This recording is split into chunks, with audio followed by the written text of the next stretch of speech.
রাধে রাধে বন্ধুরা, তোমরা সকলে কেমন আছো গো? জানো তো, নার্সারি থেকে ফিরে তারপরে এখন একটু পুজোটা দিয়ে নিচ্ছি। আর সারাদিনে এই বাবা মহাদেব আর আমার গোপু সোনার সাথে একটু ঠিকঠাক মতো দেখা না করলে না আমার মনটা বড্ড খারাপ হয়ে যায়। তাই আগেই এসে ঘরের পুজোটা দিয়ে নিয়ে তারপরে চলে আসলাম কাকার বাড়িতে। আর এখানে এসে দেখছি কত সুন্দর ধুতরা ফুলগুলো ফুটে রয়েছে।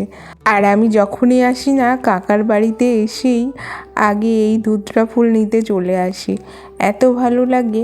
আমাদের বাড়িতে না একটা গাছ লাগিয়েছি, এখনো ফুল হয়নি। আর দেখবে বাড়িতে ফুলের গাছ থাকলে সেই গাছ থেকে ফুল ছিঁড়ে ঠাকুরকে পুজো দিতে কতই না শান্তি লাগে বলো। আর জানো তো, কাল যেহেতু আমি বাড়ি চলে যাব, আজকে ভাবলাম একটু মহাদেবের সঙ্গে দেখা করেই আসি। আর পরশু তো মামামের আবার ভর্তি আছে, তাই জন্য আর থাকতেও পারবো না।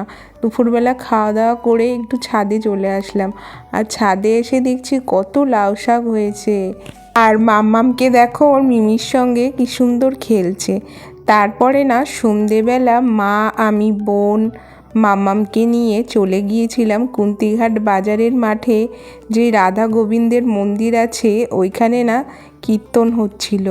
আর দেখতে পাচ্ছ কত লোক। কুন্তিঘাটের এই যে বাজারে এই যে কীর্তনটা হয় না, বহু দিনের। এখানে আমরা ছোটোবেলা থেকে আসি, এত ভালো লাগে। সবাই একবার বলো রাধে রাধে।